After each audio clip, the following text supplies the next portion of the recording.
So you know things are already spiraling when Jason Kelce, yes, the wholesome, beloved, podcast-hosting, beer-chugging, center-turned media voice of reason Jason Kelce, goes on record and says what every Browns fan is secretly thinking, but too afraid to say out loud. The Browns might be in serious trouble. Cue the collective gasp. Cue the front office side-eye. Cue the owner, allegedly, fuming behind the scenes like he just watched his yacht sink in Lake Erie. Because when Kelce talks, people listen. He's not just any old retired player running his mouth for clout. This man has a Super Bowl ring, a podcast empire, and the trust of an entire NFL fan base. If you're into the real story and all the messy twists they don't show on highlight reels, go ahead and subscribe. And if you're sticking around to see how this Browns QB chaos plays out, you should definitely be subscribed. That sees him as some kind of gridiron sage. He's not out here chasing hot takes. He drops facts. Cold, uncomfortable, unfiltered facts. And his take on the Browns? Brutally honest. He looked at the quarterback room, looked at the Joe Flacco announcement, and basically said, "Y'all sure about this?" Because yes, Joe Flacco, the ghost of Ravens past, the guy who was this close to hanging it up and joining the CBS booth, is somehow your Week 1 starter. Not Shadar Sanders. Not Dylan Gabriel. Not even Kenny Pickett. Flacco. And don't get it twisted. This isn't a Joe Flacco hate piece. The man is a Super Bowl MVP. He's seen more defenses than TikTok has thirst traps. His presence makes sense if you're looking for pure, old school, don't screw it up football. But the problem? The Browns aren't built for don't screw it up. They're not in some slow burn rebuild. They've got weapons. They've got a defense that can shut down entire drives like a power outage. They've got 2 first-round picks next year. The clock isn't just ticking. It's practically screaming. And yet, they're rolling into Week 1 against the Bengals with a quarterback who didn't take a single preseason snap. Not a one. Now, if you're in the owner's chair, watching Kelce publicly question your team's choices, that hits different. Because what he said out loud is what fans have been muttering under their breath since the depth chart dropped. Are the Browns already playing scared? Let's break this down. You've got 2 young quarterbacks, Shadar Sanders and Dylan Gabriel, sitting behind a 39-year-old veteran who, respectfully, is playing with house money. Flacco's not the future. He's not even pretending to be. He's the Band-Aid, the temp, the warm body under center, while the coaches figure out what the real plan is. But that's the issue. The Browns should be using this time to figure out which of their young QBs can rise to the occasion, not kicking the can down the road and hoping Flacco doesn't get steamrolled by a Bengals pass rush that has no chill. And that's where Kelce's comments struck a nerve. He wasn't just questioning Flacco. He was questioning the philosophy. He basically said, "You've got all this potential sitting on the bench, and you're choosing the guy who's already written his retirement speech? What are we doing here?" And when someone with his credibility says it, the echo gets loud, fast. Now, let's talk about the real friction point, Shadar Sanders. We already know his name carries weight. His college tape is chef's kiss. He's got accuracy, composure, and media presence for days. But what he doesn't have yet is NFL experience. So naturally, you'd think preseason would be the testing ground. Except it wasn't. Because instead of giving him meaningful reps, the Browns played it ultra-conservative. Shadar flashed sure. So did Dylan Gabriel. But neither was given the kind of opportunity that screams, "We might actually start this guy." And now? Now we're here, with Joe Flacco under center, Shadar on the bench, and Jason Kelce implying loudly that this whole situation feels like panic disguised as veteran leadership. And let's not overlook Dylan Gabriel, either. The guy has quietly been putting in work, showing promise, staying sharp. But his path seems murky at best. He's not flashy. He's not legacy. And now that Flacco's in the driver's seat, Gabriel's shot might be tied to an injury or a meltdown rather than a chance earned on merit. That's the part that stings. Because the Browns aren't short on talent. They're short on direction. It's a classic NFL paradox. Do you lean on experience, even if it comes with rust? Or do you roll the dice on youth and pray it doesn't blow up in your face? The Browns clearly chose door number 1. And Kelce? He's standing outside door number 2, waving a big red flag. Now, add in the context of the rest of the league, and the panic really starts to settle in. Matthew Stafford is dealing with back issues in LA, and no one knows if he's even making it to week 1 upright. The Rams are doing that cautious optimism dance, where they tell you everything's fine while nervously refreshing the MRI results. And yet, even with a hobbled Stafford, no one's freaking out like they are in Cleveland. Because Stafford, despite the back flare-ups, has earned that wait-and-see grace. Flacco, on the other hand, he's essentially being asked to hold the line while the rest of the team pretends they're not worried. And behind him are 2 rookies who might be more ready than the Browns are willing to admit. Which brings us to the real fire starter in this whole situation. What happens if Shadar balls out in practice? What happens when Gabriel starts lighting up scout team reps? You think the coaches can ignore that forever? Players notice. Coaches notice. The locker room knows when someone's got it. And you better believe the pressure will build fast. Because Flacco isn't just competing with the Bengals on opening day. He's competing with time. Every bad drive, every missed read, every MAC quarter will be seen as proof that the Browns missed their moment to get bold. And that's exactly what Kelce's comments hinted at. This team had a shot to be bold. And they blinked. Of course, if Flacco comes out and somehow slices up Cincinnati like it's 2012 again, all of this gets tabled. Temporarily.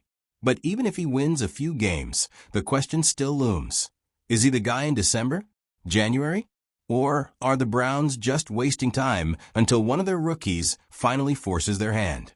Meanwhile, around the league, you've got rookies like Jaden Daniels already turning heads, Sam Hartman catching attention for reasons both aesthetic and athletic, and a handful of other teams saying, screw it, let's see what the kid can do. And the Browns? They're playing it safe. They're playing it quiet. But with Kelce putting them on blast and the fan base getting restless, it might not stay quiet for long. Because here's the truth. You can only hide behind a veteran QB for so long before the questions start boiling over. Why didn't Shadar get the reps? What is Gabriel's role? Why are we playing it safe in a season that doesn't call for safety? And most importantly, what if Jason Kelce is right? What if the Browns are in trouble, and they just don't know it yet? So we'll be watching closely. Because if Flacco stumbles even a little, the pressure to pivot is going to be relentless. And if Shadar or Gabriel so much as flashes brilliance in garbage time or practice, the calls will be deafening. So who's your QB1 for the Browns? Flacco, Shadar, or Gabriel? And do you think Kelce said the quiet part out loud, or just put a ticking time bomb on Cleveland season? Drop your takes in the comments. Hit that subscribe for more NFLT, and stay tuned, because in Cleveland, nothing ever goes according to plan. Let's not sugarcoat it. This is the Browns. Chaos is part of the brand. At this point, if a quarterback battle in Cleveland didn't spark media controversy, fan meltdowns, and passive-aggressive podcast takes from retired Super Bowl champs, we'd be suspicious. Calm? Stability? Reasonable expectations? That's not how the Browns roll. This is the team that once started 30 quarterbacks in 20 years. You think that franchise is going to glide into week 1 without a dramatic plot twist? Please. This isn't just football. It's a Shakespearean reboot in shoulder pads. We've got aging kings, hungry princes, overlooked heirs, and a kingdom desperate for a hero. And right now, the king is Joe Flacco, crowned by default. Not because he won the preseason, he didn't play a single down, but because the court needs anyone, who looks like they've done this before. The front office wants comfort, a known quantity, a man who's thrown Super Bowl touchdowns and still wears cleats older than half the locker room. But comfort? Comfort is not what the fans wanted. Not when you've got 2 rookie quarterbacks with rocket arms and just enough swagger to give Cleveland something it hasn't had since Bernie Kosar. Hope. And maybe that's what's really ticking everyone off. Because picking Flacco isn't just a safe decision, it's a message. It says, we don't trust the future yet. It says, we're still scared of what happens if the kids screw up. And in a league that rewards boldness, where teams like Houston are already letting rookies cook and cashing in on that energy. Cleveland feels like it's dragging its feet while pretending it's sprinting. You can almost hear the internal monologue echoing in the owner's suite. But what if Shador's not ready? What if Dillon Gabriel needs more time? What if Flacco can give us just a little bit more runway? But here's the counter question Kelce practically dared them to ask. What if you're just stalling? Because every week Flacco starts, you're not learning a single thing about your future. You're not evaluating whether Shador has it. You're not seeing if Gabriel can rise above his solid but unspectacular label. You're not building toward something. You're patching a hole in a sinking boat and praying no one notices the water seeping in. And let's talk about the optics. Oh, the optics. Flacco's last real season as a starter felt like it aired in black and white. He's a fine option if you're trying to win 8 games, sneak into a wild card spot, and pray the defense scores more points than the offense. But is that really the vision here? Because if it is, yikes. You've got Nick Chubb on the sidelines, likely missing the season. You've got Myles Garrett in his prime, giving you Defensive Player of the Year energy every week. You've got a fan base that's been dragged through the emotional dirt for decades. And now, after all that, you're asking them to get hyped for Flacco handing off the ball 40 times a game and tossing 6-yard outs like it's 2013? Good luck. And look, we're not saying Shador should have been named the starter just because he's flashy or famous. That's not the point. The point is, if you have something that might be special, don't hide it behind a guy who's already had his NFL farewell montage queued up for 2 years. The people want to see the spark. They want the unknown. They want to be surprised. Because even if Shador flames out, at least you know. At least you learned something. At least you're building data for the future instead of clinging to the past like it's a security blanket. And Gabriel? He deserves a real look too. The dude has been rock solid in camp. He's smart, coachable, and doesn't come with the media circus attached to Shador. But he also got the raw end of this deal because no one's talking about him. He's the invisible man in this storyline, overshadowed by name recognition, age, and the desperation of a front office trying to justify their decisions. It's brutal. And this is where it gets even more complicated. You've got 2 first-round picks next year. One of them? Jacksonville's. And that means if this season goes sideways, and with Flacco, that's not a long shot, you might be staring down a top 10 draft pick in a QB-loaded class. So what happens then? What happens if, in Week 6, Flacco struggles, fans are rioting, Kelce's comments are echoing across ESPN, and suddenly the team pivots to Shador or Dillon, not because they want to, but because they have to? That's not development. That's desperation. And it does those young quarterbacks no favors. They'll be thrown into a crumbling season with no support, no real prep, and all the pressure of saving a franchise that just spent 6 weeks pretending they didn't exist. It's unfair, it's short-sighted, and it's classic Cleveland. Because make no mistake, Kelce's comments weren't just a jab at Flacco. They were a warning, a neon blinking sign that said, "You're wasting time." And time is the one thing this team doesn't have. Not with Garrett in his prime. Not with Chubb recovering. Not with the AFC getting stronger by the week. Not with Cincinnati, Kansas City, Baltimore, and Buffalo sharpening their playoff knives, while Cleveland sits around trying to figure out if Joe Flacco can still run a 2-minute drill. And here's the real kicker. The players know it too. Locker rooms aren't dumb. They see who's got juice. They hear the whispers in practice. If Shador starts hitting 50-yard bombs in scout drills, or Gabriel runs the second-team offense like a seasoned pro, word travels fast. Guys start to ask questions. Morale shifts. Energy shifts. The team starts wondering, why aren't we giving these dudes a shot? And once that happens, you can't put the genie back in the bottle. Because at the end of the day, football is about belief. Not just in the fans, not just in the front office, but in the locker room. And right now, it feels like belief is in short supply. They're asking players to follow a guy who hasn't suited up all summer. They're asking rookies to be patient while the franchise burns daylight. They're asking fans to trust the process, but the process looks a lot like panic. So yeah, Jason Kelce said the Browns are in trouble. And he's not wrong. They're in trouble because they blinked when they should have taken a risk. They're in trouble because they're betting on yesterday while ignoring what's right in front of them. They're in trouble because they've been stuck in this same cycle of quarterback musical chairs for years, and no one's had the guts to break the pattern. And until they do, until they stop reaching for security and start reaching for something new, Cleveland's going to keep living in the past. And everyone else, Kelce included, is going to keep calling it like they see it. Because if you're still holding on to the idea that this Joe Flacco starter announcement was some masterful strategic move by the Browns, I hate to break it to you, but no one's buying it. Not the fans. Not the analysts. Not even the players, if we're being honest. What we're witnessing isn't a well-executed plan. It's fear masquerading as leadership. You can feel it in every interview. Every "we believe in Joe" quote from the coaching staff sounds like someone trying to convince themselves, not the public. They're crossing their fingers and hoping that one more ride on the Flacco roller coaster doesn't end in disaster. And that, my friends, is not a strategy, it's a coping mechanism. Let's be real. Joe Flacco was never supposed to be here.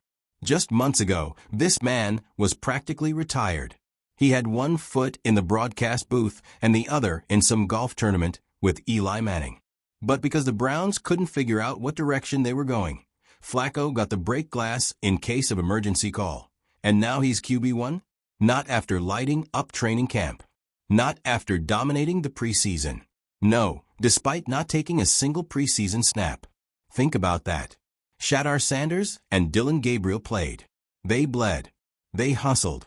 They threw themselves into every single rep like their careers depended on it. Which, let's be honest, they do. And what was their reward? A seat on the bench behind a guy who hasn't been relevant since before TikTok had ads. It's not just a slap in the face. It's a billboard-sized reminder of how this league treats youth sometimes. Instead of leaning into the unknown, Cleveland did what Cleveland always does. Played scared. They'll tell you they need stability. They'll say they need a veteran voice. But if you listen closely, what they're really saying is, we don't trust our young guys yet. And the irony? Those young guys might be the only real hope this team has. Because let's break it down. Shadar Sanders is built for the modern NFL. He's accurate, calm under pressure, reads defenses like he's solving a puzzle. And most importantly, the moment doesn't scare him. He's played in front of 80,000 fans with all eyes on him. Cameras rolling, legacy looming, and never flinched. You think playing the Bengals, week 1, would shake him? Please. Then there's Dylan Gabriel, the quiet grinder. The guy who doesn't have the Sanders name, but who absolutely earned his way into this conversation. He's sharp, consistent, no frills. The kind of quarterback who doesn't make headlines but wins locker rooms. And yet here he is, stuck behind two storylines he can't control. And if you're a Browns fan, you've got to be asking, what's the actual plan? Because right now, it feels like they're juggling 3 quarterbacks and hoping one of them magically turns into a franchise savior without ever getting the reps to prove it. It's like trying to find a diamond in your pocket while refusing to look down. Meanwhile, Flacco's just here. He's doing his job. He's saying the right things. But let's not pretend he's trying to win the next 5 seasons. This is a final paycheck, a sunset ride. He's managing the offense, trying not to break anything. It's professional babysitting at this point. And that's fine if your team's in a holding pattern. But Cleveland? Cleveland doesn't have time to hold. They have talent. They have defensive stars in their prime. They have a division that is not going to wait for them to figure it out. And they have a fan base that has reached full psychological exhaustion from watching quarterback after quarterback flame out under the weight of bad timing and worse decisions. This Flacco decision is just another missed opportunity. Another chapter in a book that desperately needs a rewrite. And speaking of rewrites, can we talk about how Jason Kelce lit the match under all of this? Because it wasn't just what he said, it was how he said it. Calm, direct, no fluff, just pure disappointment dressed up as honest analysis. The subtext of his entire rant was, essentially, you had something exciting here, and you blew it. That's what cut deep. And make no mistake, owners hate this kind of attention. They can handle losses. They can handle criticism from anonymous blog posts. But when a respected veteran like Kelce goes on mic and calls your decisions questionable at best, that stings. That sticks. Rumor has it the Browns owner was, let's say, not thrilled by the media frenzy Kelce stirred up. Allegedly fuming. Allegedly calling meetings. Allegedly trying to figure out how this quarterback room became a national talking point before Week 1 even kicked off. But the truth is, it's not Kelce's fault. It's the team's fault for giving people so little confidence in their direction that a retired center with a podcast can derail their whole narrative in 30 seconds flat. And now, the pressure is on. Because if Flacco goes out there and stumbles against Cincinnati, if the offense looks flat, predictable, slow, you think people will be patient? You think fans are going to say, oh well, we just need to give Joe a few more weeks? Not a chance. They'll be screaming for Shadar, demanding to see Dillon. And every second that Flacco stays on the field after that point is going to feel like watching a train head toward a cliff in slow motion. It's not just a QB decision anymore. It's a powder keg. Because we all know what happens in Cleveland when the offense struggles. Fingers get pointed. Play callers get questioned. Morale takes a nosedive. And suddenly, the rookies who were allegedly not ready get thrust into chaos. Not with a runway, not with a plan, but as human fire extinguishers for a problem they didn't create. And what a waste that would be. What a colossal waste of two promising talents who could have started this season with support, with momentum, with actual belief behind them.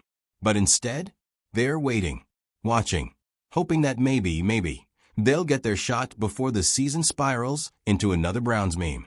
And let's be clear, this is not a bash Joe Flacco rant. He's a professional. He's earned respect. He's doing his job.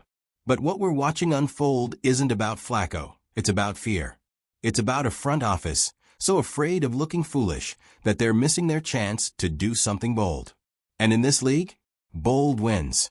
Bold builds. Playing it safe only delays the reckoning. So let's just say it loud. The Browns need to stop stalling. Pick a direction. Back a quarterback. Build a system around them. And if they fail, so be it. But at least you'll know. At least you'll be building something instead of propping up a ghost of seasons past. Because right now, this isn't a quarterback competition. It's quarterback purgatory. And unless something changes fast, Jason Kelce won't be the only one talking. The fans will. The media will. The locker room will.